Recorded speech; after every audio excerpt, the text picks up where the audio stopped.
Welcome to Business Legal Lifecycle TV, the live TV show all about the legal aspects of your business.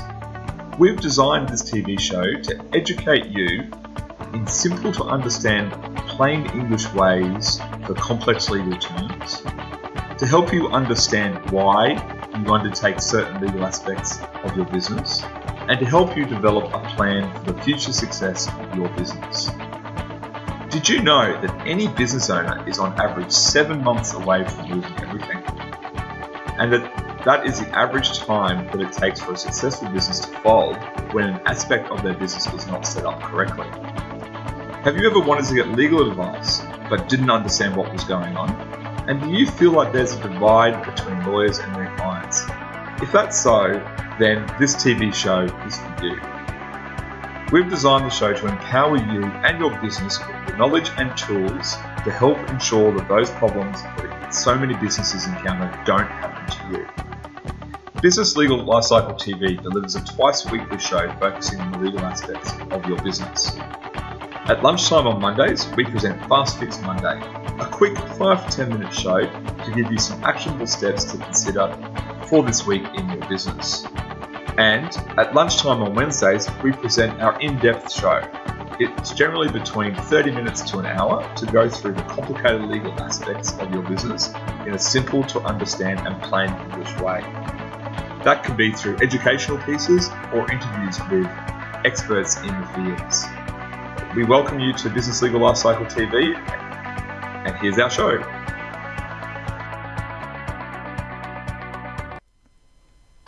Hi everyone, I'm Jeremy Streten and with me is Craig Mason. Hi everyone. And today for Business Legal Lifecycle TV and on the podcast, we have an interview with an expert in internationalization for your business. So her name is Cynthia Dearin. She's the founder at Dearin and Associates, and they're an international business consulting company that helps clients to access opportunities in fast growth international markets. This is quite a unique business, and Cynthia is someone that we've been working with for a number of months, and she runs a business and a product called the International Business Accelerator, which we're going to go through in a bit of detail. But Cynthia is a leader in her field, and she's a LinkedIn influencer. She's also the author of the Amazon bestseller Camels, Sheiks and Billionaires, Your Guide to Business Culture in the Middle East and North Africa.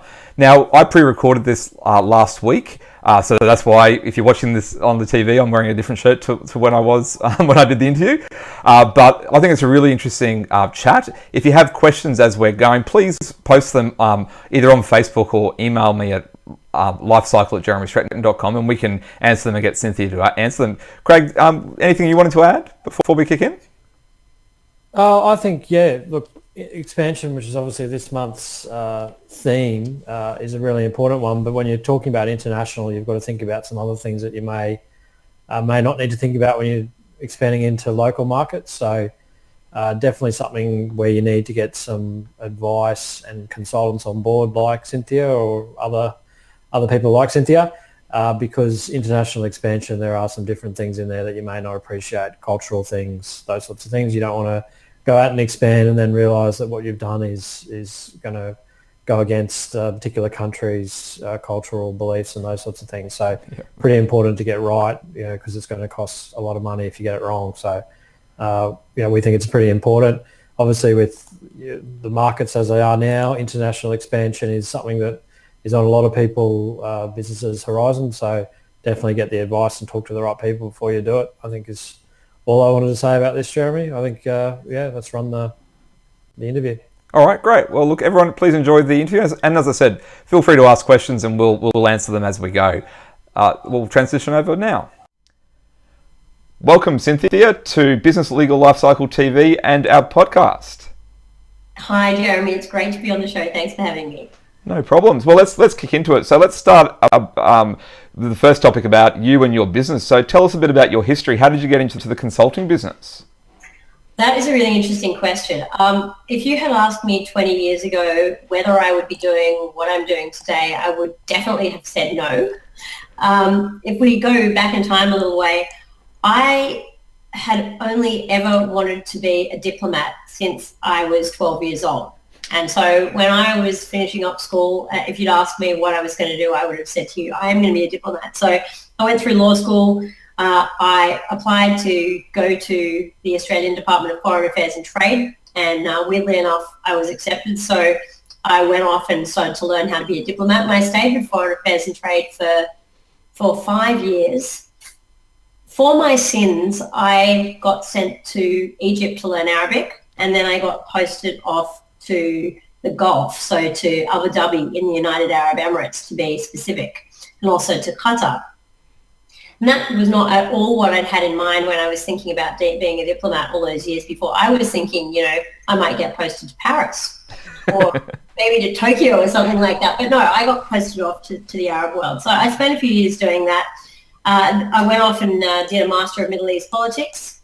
And then I actually turned into a management consultant. And that was really my first exposure to management consulting. Now, because I'd done all this Arabic language training and I spoke Arabic fluently, it didn't take very long for me to get picked up out of London and sent off to Iraq. And I planned to do about 6 months working in Iraq. And when was that, Cynthia? Well, about what year was that for the people who are... That was in 2006. Right. So if you remember the Iraq War, this was right before the thing that George Bush did called the surge. So although it sounds pretty crazy, I was brash enough or maybe foolish enough to go to work in Iraq at the worst time of the post-conflict phase when people were essentially killing each other in the streets by the thousands on a daily basis. So I went out there in September 2006 from London to Baghdad. I was working as a consultant in the British Embassy, and I thought, yeah, I'm going to do 6 months here for my CV so I can get a bit more Middle Eastern experience so I can say I'm really an expert. One thing led to another, and it ended up being 4 years later that I finally left Iraq. So during that time, I worked for the British government. I also worked a little bit for the EU, but mostly during that 4 years, I worked for the US government, and in particular USAID and the US Department of Defense. And so that was really, it was in that very difficult environment that I learnt my consulting craft, and I got some great experience in actually figuring out problems and coming up with solutions to problems where there wasn't any precedent for doing it. So we were working in a really tough environment where there was often no internet, where the people who we were working with, essentially our counterparts who were Iraqi public servants, couldn't even access their email, sometimes couldn't come to visit us because the security situation was so bad, couldn't talk on the phone at times because there were no landlines and the mobile phone network had gone down. And despite that, my boss would say, well, we have this problem, you need to fix it. And I'd say, oh, how would you like me to do that? Can you point me to something that's been done in the past? And he'd say, there isn't anything, just do something. And, I'd have to go off and do it. So that was kind of where the consulting thing started. Yep. In 2010, I moved back to Australia and I became the CEO of the Australia Arab Chamber of Commerce and Industry. And there again, I had a lot of contact with small businesses. So that was really the next piece of the puzzle clicking into place when I think about it. So I was dealing with lots of smaller companies who were trying to expand their businesses into the Middle East and North Africa region. And I could see that although lots of them saw the opportunities and although we could provide a lot of information about opportunities, there wasn't really any good mechanism that helped people to get into markets. Yep. We could tell them about why and we could tell them what, but we couldn't actually explain to them how to do it. And so when I left the Chamber of Commerce at the end of 2012 or at the beginning of 2013, to start my own company, I decided that I would focus initially on the Middle East and on market entry. And that was more than 4 years ago now. So I guess we are in our 5th year of business. And over that time, we've evolved what we do from a business that focuses only on the Middle East and North Africa to a business that helps micro to medium-sized businesses succeed in international markets. So that's a pretty long answer to the question of how did I get into consulting. No, it's great. I think you and I have talked about this before, and I think it's a great history and it shows a great understanding of the international markets and how these things change. And it's also good to have a chat around how goals change as well. Like, we all have these great ideas about being diplomats or being corporate lawyers or in corporate business, and then those things change quite regularly. So I think it's a great history and a great story about to show people that there are many ways to be right, as people say, and it's really great. It's interesting because sometimes what you think you want the dream of what you think you want turns out to be really different from the reality, and that's been a very important lesson that I have learned as I've gone along.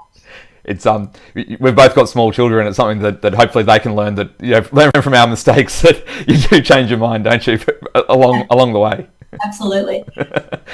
All right, so you talked about it a little bit then. So obviously, the business that you're in now is Dearin and Associates, which is an international consultancy business. So can you talk a bit about why you started that business? Yeah, absolutely.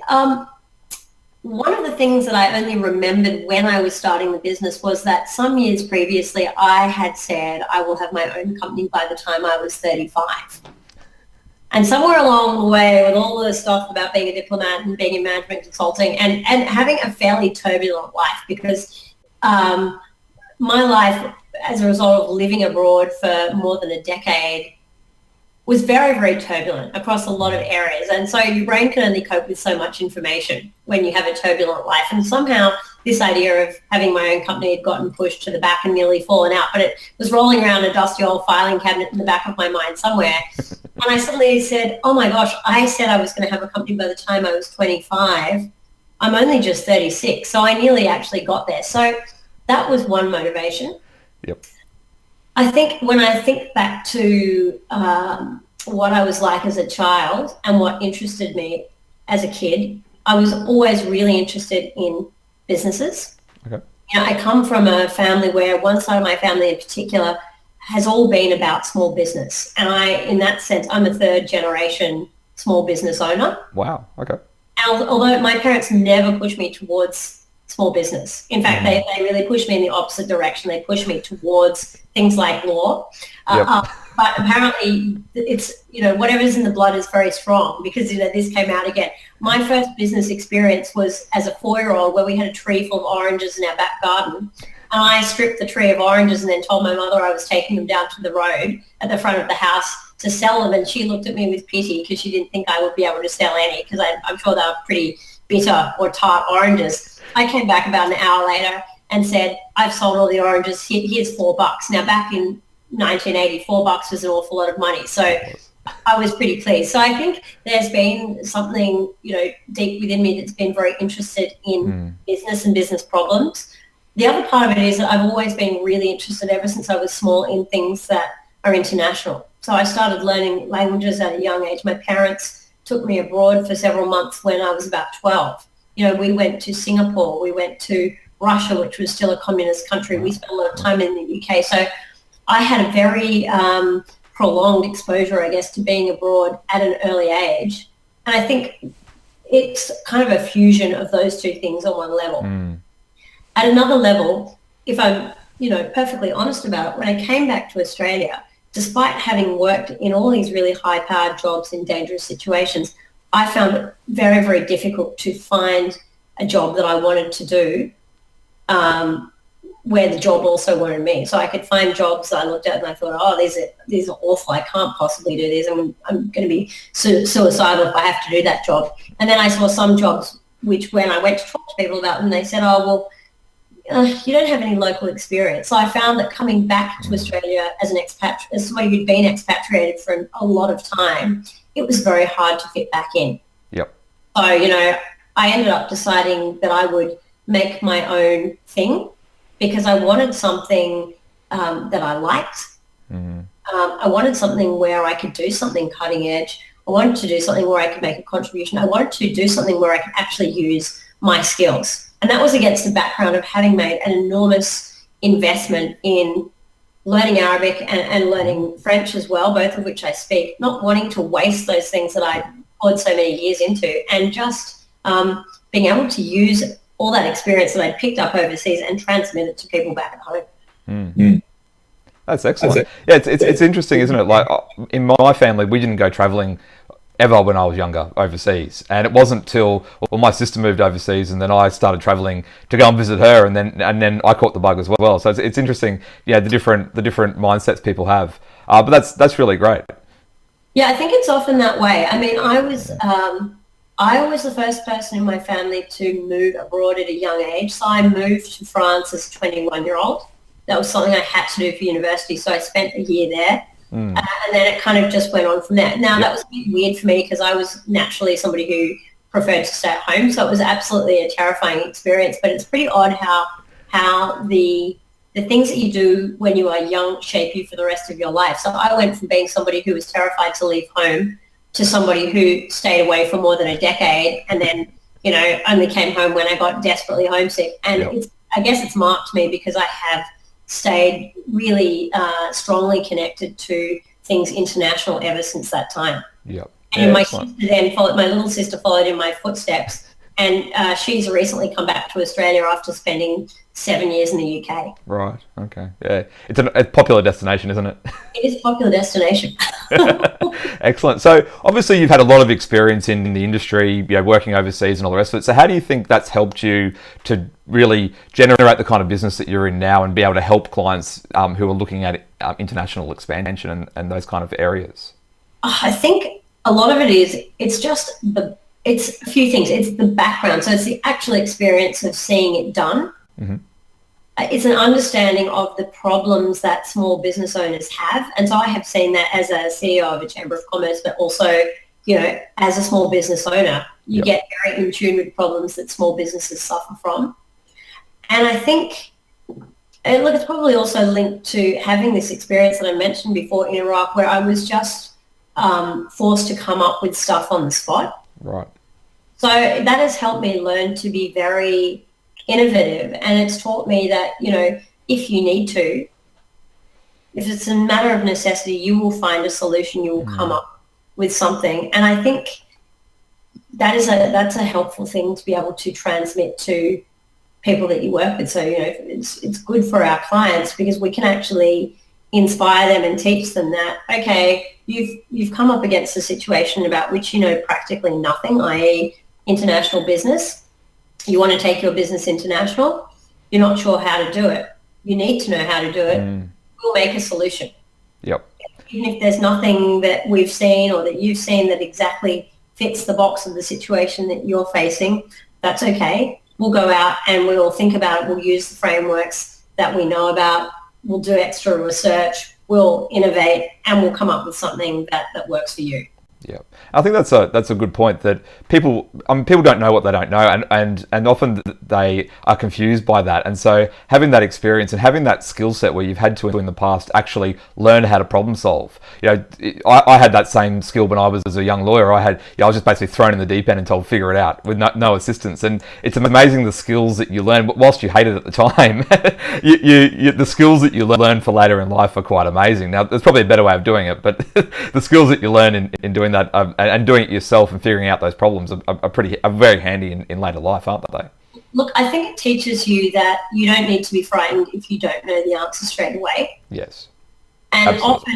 often, we know that fear is one of the biggest deterrents for people in terms of doing things. I think when you are thrown in the deep end, you are forced to face up to your fear, because if you don't face it, then you just sink. Yep. You fail and you go under. So you have to kind of, bite back the fear that's rising up inside you and just say, well, I'm going to get on and just figure out how we do this. Yep. If you're somebody who's creating innovative solutions, you have to do that. And if you're a business owner who is looking to expand your company into a new culture that you don't know much about or a new market, you're going to have to do that too, and there will be times when you're a little freaked out because it's quite unknown, and you just have to say, well, I don't know the answer right now, but I will figure it out. Yep, absolutely. Well, we've talked a bit about, and I've alluded to the International Business Accelerator, which is the program that we're actually working with you through at the moment. But do you want to tell our viewers and listeners a bit about what the IBA is and why you started it? Yeah, so let me kind of start with the why. The why is really because I firmly believe that there has never been a better time than the present for companies, and particularly SMEs, to expand internationally. Now, that is because if we look at it in a macro sense, international trade is at an all-time high. There has never been more international business done than there is currently. When we look at the way the world is evolving, we've got middle classes suddenly popping up all over the place. And those are the people who are going to consume the things that especially small businesses produce. We know that it's never been easier in terms of regulatory regimes and trade barriers to do trade. So trade barriers are as low as they've ever been. Yep. And if we think about the way that technology is going, we can work in ways that were absolutely unthinkable even 5 or 10 years ago. So the speed at which people, ideas, information, goods can move around the world is absolutely staggering. And that's changing and accelerating all the time. And that creates huge opportunities for small companies to work abroad. And as you've seen, Jeremy, with your own business journey, even though you are not a massive company, it is quite possible for you to take what you are doing and actually expand that into a number of markets. That's absolutely right. I mean, the opportunities, you're right, are there. The world's getting smaller, as we know, and as information gets more accessible and you can contact people so much easier, you're absolutely right that it is coming much smaller and much better. So, yeah, I definitely agree with that and why you did it. I think that's a great idea. And so, there's never been a better time. The dark side to all that is because it's so easy to do, lots more people are doing it from all around the world. And so I would say to all small companies, if you want to stay alive, you need to investigate international expansion, because just as you can go to another country and do business easily, somebody from another country can come into your home market and take your market share in a relatively short space of time, and you will just look around and wonder what's happened. So this is one of the underlying reasons. I believe there's never been a better time. I believe there's a big threat. I saw my mission see my mission as really empowering small businesses to capitalize on the opportunity that exists and to really sidestep that threat of being gobbled up. So that was what motivated me. And I also believe that every company, even the smallest company, deserves that opportunity to be internationally successful. Yep. What I saw in reality, though, was that although the opportunities are huge, most small businesses miss out. Yep. Because they don't have the wherewithal to do it. Because the world has changed so fast, although people can now expand internationally, they don't know how.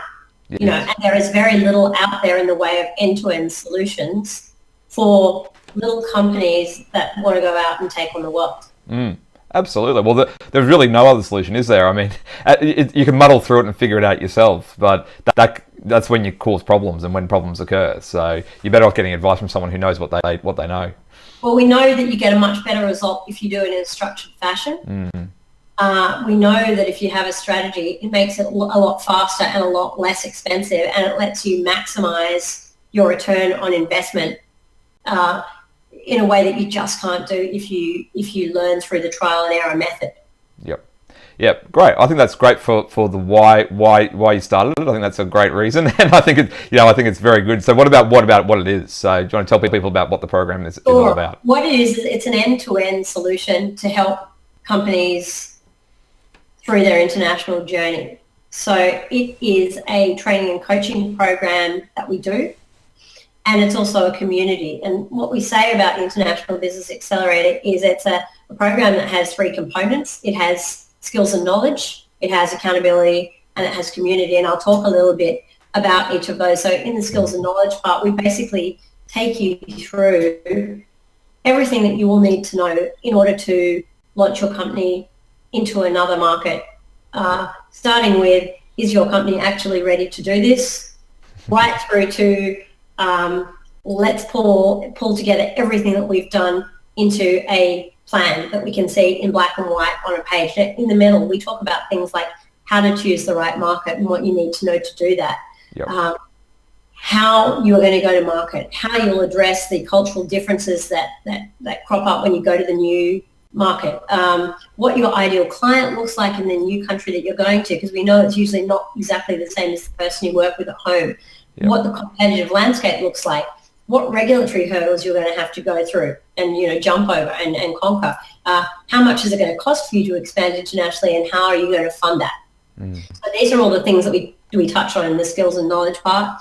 The accountability part is, I guess, fulfilled, or what I'm talking about with the accountability part is that we do coaching with each of our clients each month, and we also match them up with an accountability partner, so another company that's going through the journey at the same time, so that, you know, there is this constant motivation, there's this subtle pressure, both from us as the people providing the service and from peers who are doing the program, to keep moving forward towards that goal of international expansion. And we put that in because we believe that environment dictates performance. And we know that you are much more likely to succeed and to reach your dream of expanding the company internationally if you're being prompted all the time, and if the people around you are also doing it, you know, because people who are visionary and want to expand tend to be a little bit competitive. Yeah. We want to foster that in a good way, you know, and get people saying, well, hey, I've done this, where are you up to with your stuff? And the last part is community. Now, this is the bit of the program that we are still working on and developing.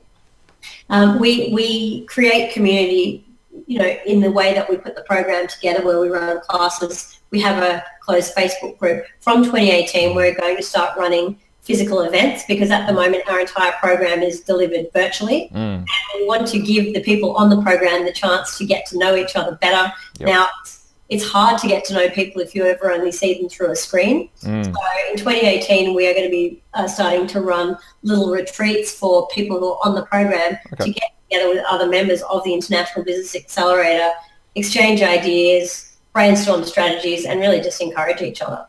I think that's great, because I think one of the biggest problems with people in business is, you know, that it's a lonely place. Even if you've got business partners, business is lonely. So you need to have people that are doing the same thing that you're doing and actually get to know them and realize that most of the problems that you have in business, someone else has had them before. You know, a lot of people, when you have problems, you think, oh, well, you know, that problem, you know, I don't know how to deal with that. I don't want to talk to anyone about that because that's my problem. But it's amazing when you talk to other business owners how often those problems have happened before. And I don't think I've ever seen a problem in any of the work that I've done that someone else hasn't encountered before. Yeah, I think that is a really great point. And I think people are often very reluctant to share because they think that it reflects badly on them, or somehow they failed because there's problem in business. And as you've said, they don't realise that problems are either being had or that other people are having exactly the same problem at that same moment. So, you know, if you can build trust amongst the people that you work with, that is a huge resource, because people can actually encourage each other. And sometimes I think that encouragement is one of the key things that keeps people going. So if I look back over my business journey, I would say that one of the most valuable resources that I have had is the people around me who've encouraged me to keep going. Yep. Now, sometimes it's things that they've transmitted to me in terms of skills or solutions to particular problems, but sometimes it was just the mere fact that they said, you know, you can do it. I believe in you. Yep. I think you're on the right track. Keep going. Yep. And sometimes that's all you need to hear. Actually, you know, keep you motivated for another couple of weeks until you can get through whatever that business problem is that you're facing.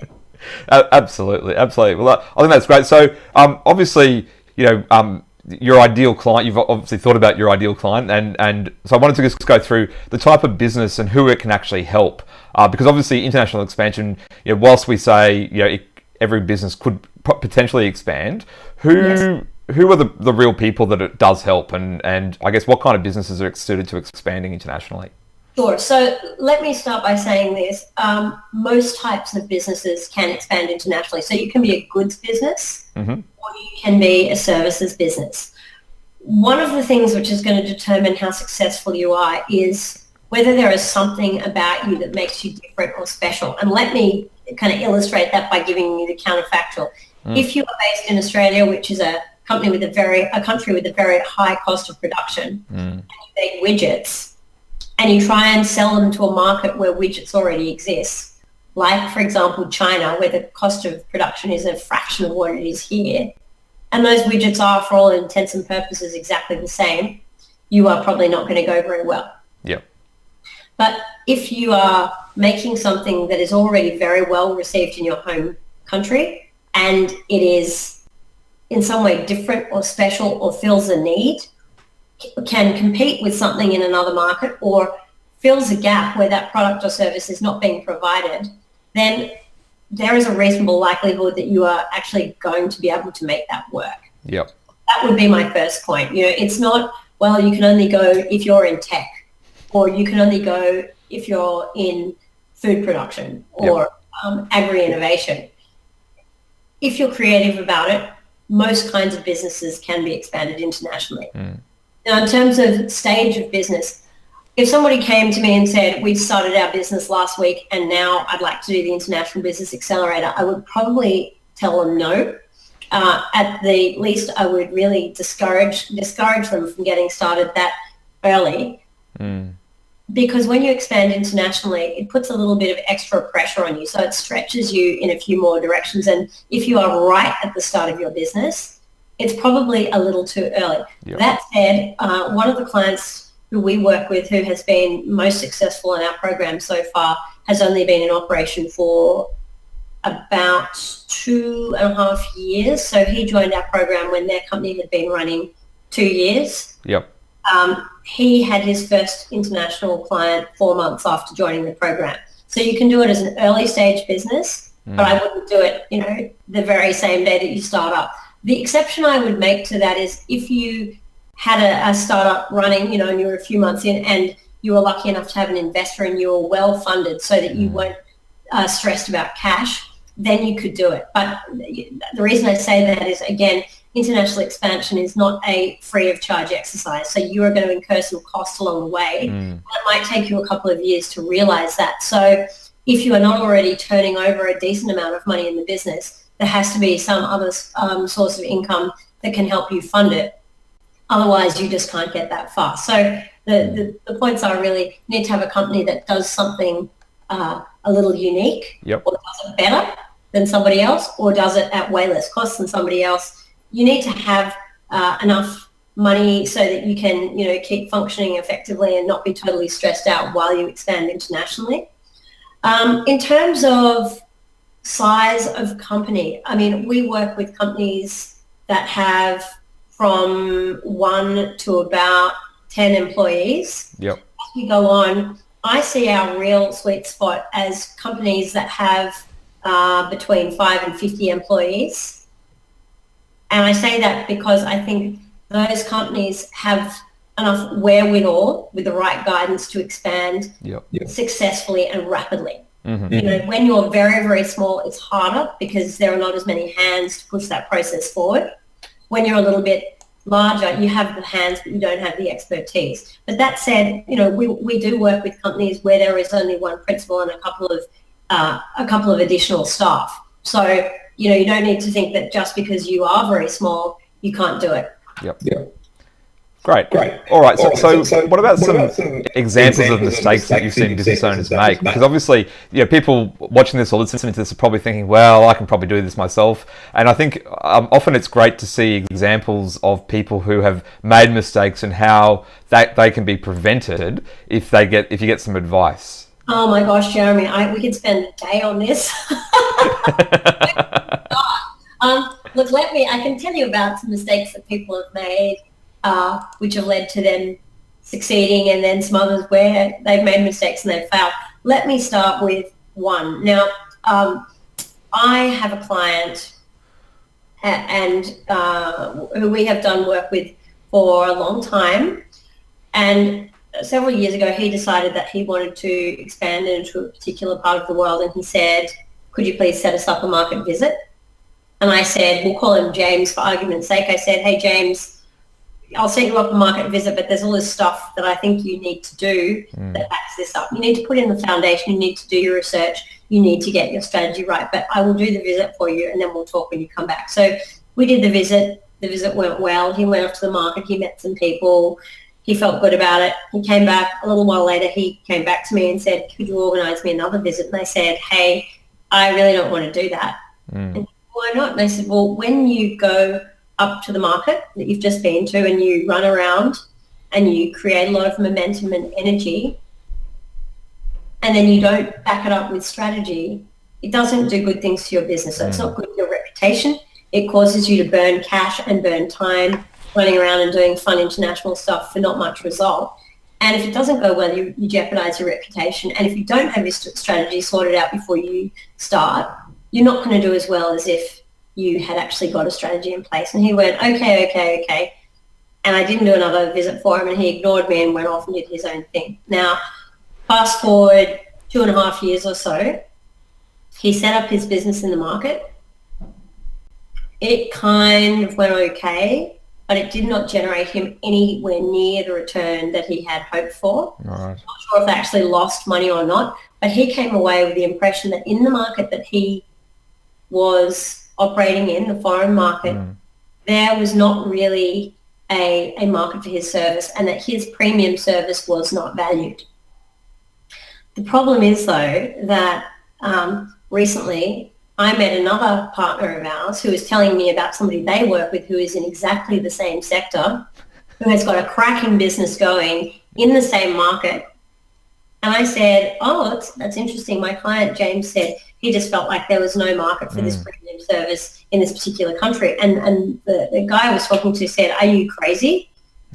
We all need that service so much. And I just thought, I just can't believe I'm hearing this. And I felt really sad for my client because he has come out of that experience. And when I went back to him and said, look, I reckon you should have another go. You need to get your strategy sorted out. He said, I don't know, I just feel really put off by the experience. It was so much work. It cost us a lot of money. I'm just going to focus on the home market.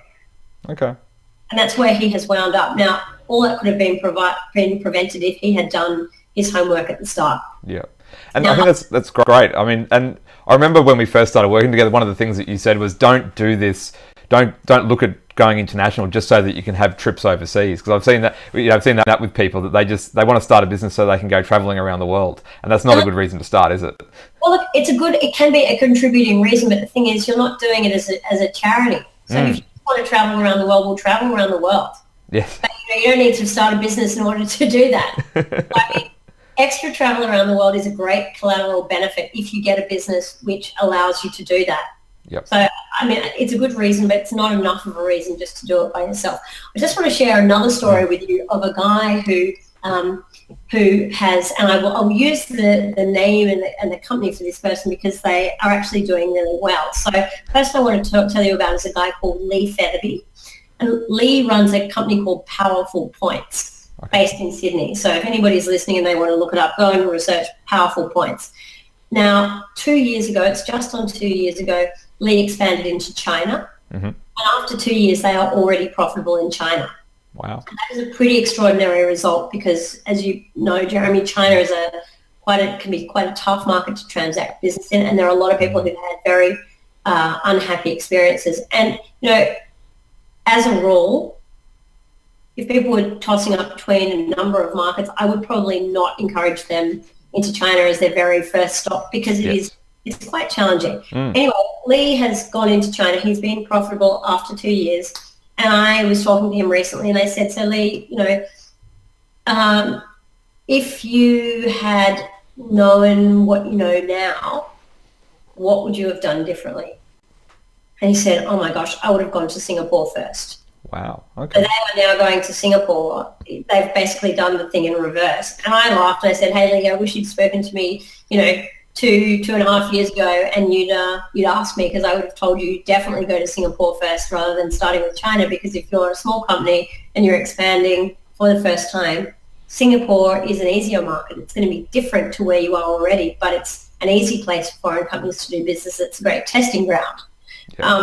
So there are a couple of different kind of mistakes that people will make. So not all mistakes are fatal, but they can be fatal. Yeah, I think the examples are great because it shows real life examples. It's very easy for us to sit here when we're recording this and tell people that they need to take advice from this, from you on this aspect or me on that aspect. But when people can actually see that it does work to get the advice, or people do make mistakes and it can cause problems and you can get through them, I think that gives people a lot more comfort. So I think that's really great. Have you got any other stories? I know you've probably got days and days of stories, but is there anything else that would be valuable, do you think, to our listeners? Look, I would really like to say, don't make the mistake of thinking I'm not ready and so I can't do it. So we have a lot of people who say when I talk to them about the accelerator, oh no, I'm not ready. I'll be ready in 3 or 4 years' time. And that is not really the right mindset, because in a way you're never going to be ready. Like if you wait until you're absolutely ready, it might actually never come. That's right. Yep. So I always say to people, well, you might not be ready, but if you're going to expand internationally, you need to get ready before you go. Yep. So don't do this thing that I see people doing of saying, okay, I'm ready now, I'm going to expand, and then they turn around sort of being halfway into the expansion process and then they figure it out, because that is when all the bad stuff happens. Yep. You know, once you're already in market and you're spending time and burning money and things don't work out, that is when people get into a lot of hot water. So I would say to people, if you want to expand, de-risk the process by actually doing the work up front. You know, make the investment of time and energy into making sure that you have actually learned what it takes to take your business international, thought through it, worked through it, stress tested the ideas, talked to people, conducted little experiments, and gotten a feel for what works and what doesn't work, so that you can spend just a little bit of time and energy getting it better and better, rather than spending a huge amount of time and energy on a trial and error exercise where it blows up in your face. Yep. Absolutely, and I think that's a good segue into, obviously when you develop a new product in a new market or a new program, there's a process that you go through, and there's lots of different ways to be right about it. There's lots of mistakes that you're going to make along the way. So do you want to just tell us a little bit about how you develop the program? Obviously, that's probably another whole day discussion of how you put together, because the IBA program is a 12-month program. You go through different modules, and I'm just interested to just take a bit of a deeper dive into, well, how did you actually come up with the program and decide what should go where and what content is relevant? And I'm sure that there's content that isn't relevant that you probably kicked out of the program that that you could probably talk a bit about why you made that decision. Yeah, so the starting point for it really was that, as I said, I come from a consulting services background, professional services background, where you tend to do a lot of bespoke engagement work for clients. And when I started Dearin and Associates, we tried to do that for companies. And what I kept finding with the small companies was I could not provide an end-to-end solution for them, which took them from the beginning of the internationalization process right through to the end, in the form of a done-for-you solution at a price point that we could both live with. And what I mean by that was the amount of time and energy that it would take us to create a high-quality bespoke project for a small company was just not something that they could bear. And I got really frustrated, because one of the things that we value at the company is excellence and producing the best quality solutions for our clients that we can. And so it really frustrated me that I wanted to make something fabulous for clients, and then I thought, I can't, because they can't afford it. So I either have to miss out on doing the project for them, or I have to give them something that's not fit for purpose. Yep. And I will be very unhappy with that, because I won't be giving them what they actually need and what I know would be best. And so I sat down and I thought, there must be a better way to do this. And the more I thought about it, the more it became clear to me that although every company is different, and although every international market is different, when you do the process of internationalization, doesn't matter who you are, you need to ask the same questions. Yep. And so what we did was we took the intellectual property that you would actually put into a consulting engagement. If you were to run an engagement for somebody, you would cover off a bunch of areas and you would use intellectual property to actually create the solution for them. We took that and we flipped it around and we turned it into a we'll do it with you solution. So this is a little bit like teaching somebody to fish rather than giving them the fish. And what we are doing is we're actually teaching small companies what they need to know in order to successfully take their company offshore. Yep. And the great thing about this is that once you have done it once, you will know how to do it forever. So, you might come back to us again and say, I want to go to a new market, let's do it all over again. And we'd say, hey, we'd be delighted to do that with you. But you might also go through it and think, wow, this is fantastic. I have got this whole bunch of new skills that I can now go off and repeat and repeat and repeat and repeat. And so that was really where it came from. I recognized that we were trying to use a solution on our clients that was not really going to work. And so we came up with a new solution, because we could see that there was very little in the market in the way of an end-to-end solution for small companies and we really needed to create it. Mm. Yeah, I think one of the great things too is that it actually takes you through some things that you need to think about in your home market as well. That you may not have thought about, or you may not have thought about from a particular angle. So it actually helps define what you're doing in your home market as well. Have you found that feedback from people as well? Yeah, look, I have, and I find it's really interesting as we start working with people on what they're doing internationally. I will often ask about what they're doing in the domestic operation, because it's going to line up in parallel, because in many senses your business in a new market is simply an extrapolation of what you're doing at home. Yep. And when we have that conversation, it often highlights to the person I'm talking to that, there's a gap in the domestic operation. And so we then go back and we say, well, how can we fix this problem domestically?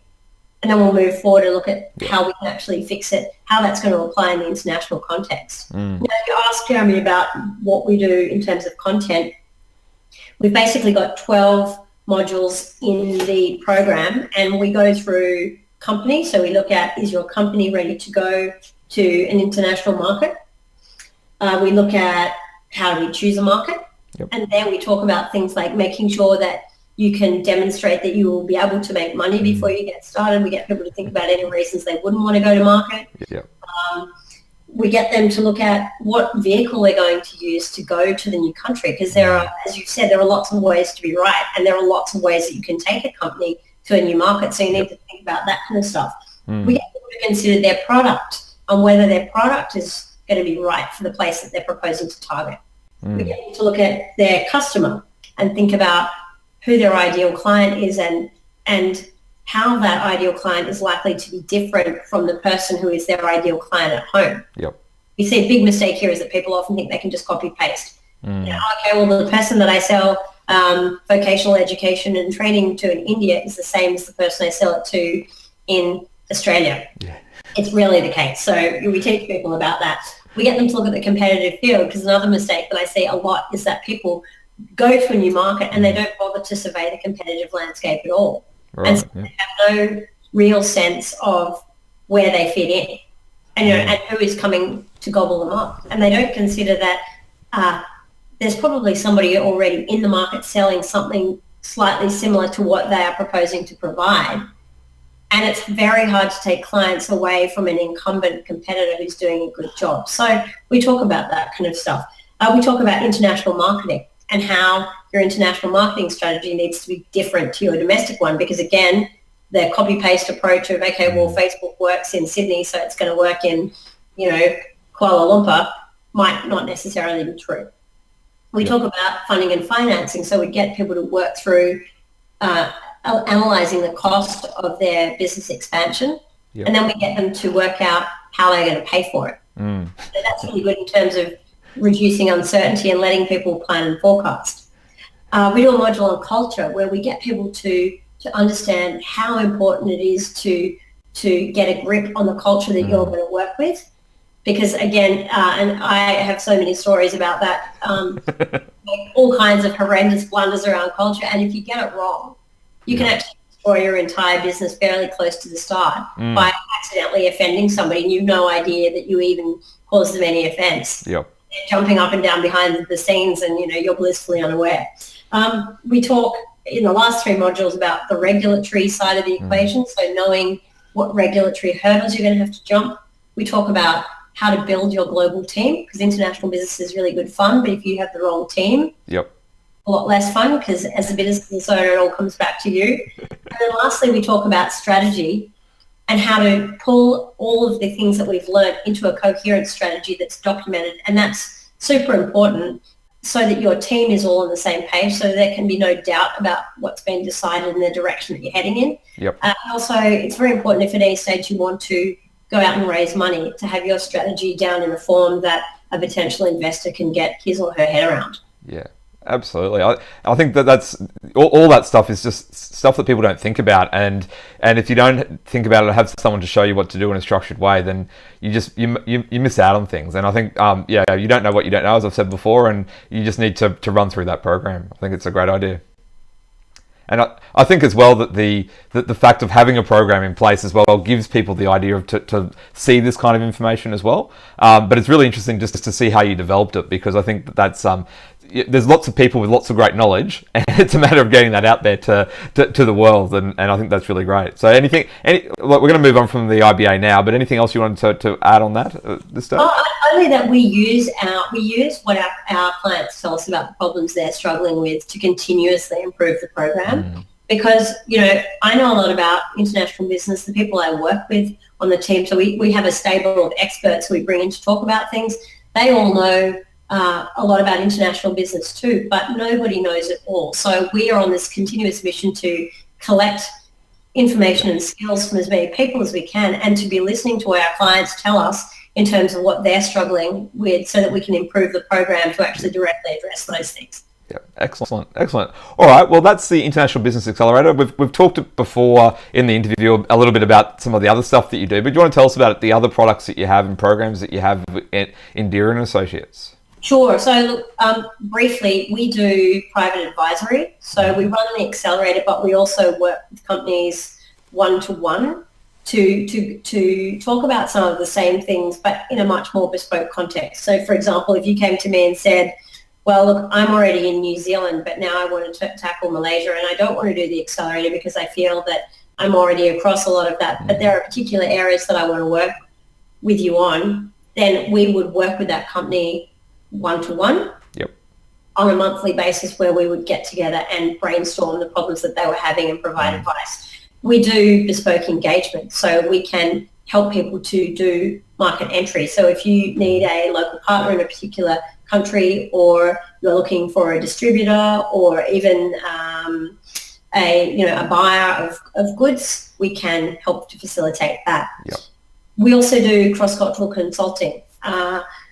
So as I said, the cultural aspect of doing business internationally is really, really important. And a lot of people just don't realize how key it is, because they haven't worked anywhere else, and because there's no reason that they would know about that. So what we do there is we work with companies who are expanding to provide them with skills and strategies for addressing cultural difference. We've done a lot of work in this space over the last few years. So we've worked with Qantas, we've worked with Qatar Airways, we've worked with Etihad Airlines, we've worked with pharmaceutical companies, government departments, large charities, foreign companies with Australian subsidiaries set up here. So we do a lot of stuff in that space as well.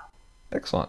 That's really interesting, and so it's good to know all that stuff. So we've got a few minutes left. So what have I missed that you think you want to get it out to the viewers and listeners in today's interview?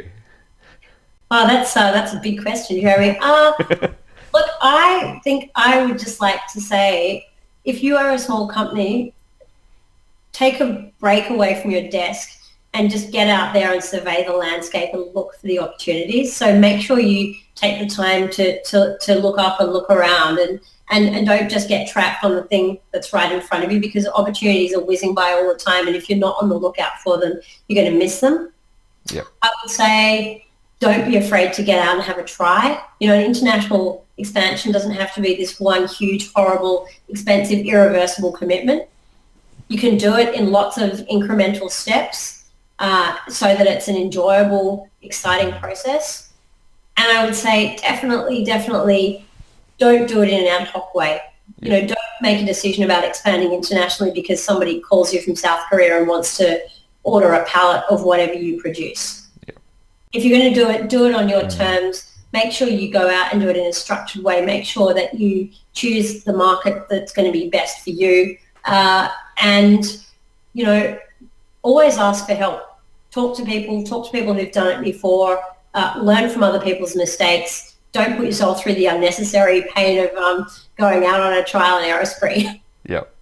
I think that's great advice, and there's so many people out there that can give that kind of advice and that help, and I think it's great that people can get that from different business owners from all around the world. So final question, how can people find out more about you, about the business? Okay, so if you would like to know about Dearin and Associates, Our web address is Dearin, Dearin, Associates, ASSOCIATES.com. If you'd like to know about the International Business Accelerator, it has its own landing page, and that is just internationalbusinessaccelerator.com. It's a bit of a mouthful, I know, but IBA was already taken when we were that one.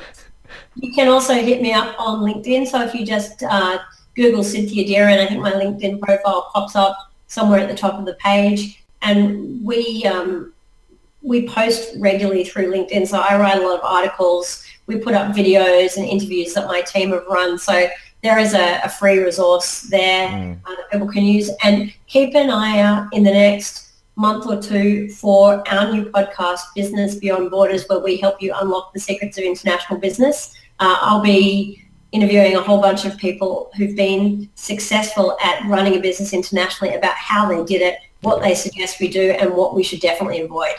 Excellent. All right, well, we'll put all that into the show notes. And for anyone who follows us on Facebook, we'll post a link to that podcast when you get it up and running so that they can follow that. Well, look, thank you very much, Cynthia, for your time today. Anything else, I suppose, before we end? No, just thanks for having me on the show. It's been heaps of fun to come in and have a chat to you about what we do and why. Great. Thanks, Cynthia. Have a great day, Jeremy. Bye. Thanks everyone for watching that interview. I hope you got a lot out of it about what you need to think about from an international expansion point of view, and also Cynthia's really interesting life. Yeah, absolutely. I think everyone would have got a lot of valuable information out of that. The show notes will be put up shortly in relation to the interview, so I encourage everyone to have a read through those, and you can refer back to them if you've got any thoughts along the way. So yeah, thank you everyone. I hope you get a lot out of the interview. We'll see you all on the next episode on Monday. Excellent. And just for anyone who's not watching this on Facebook Live, if you are listening to the podcast or watching this through the other channels, please like our page, Business Legal Lifecycle in Facebook, and you'll get all our live updates. Other than that, we'll be back next week. Thanks very much. Thank you everyone. Bye.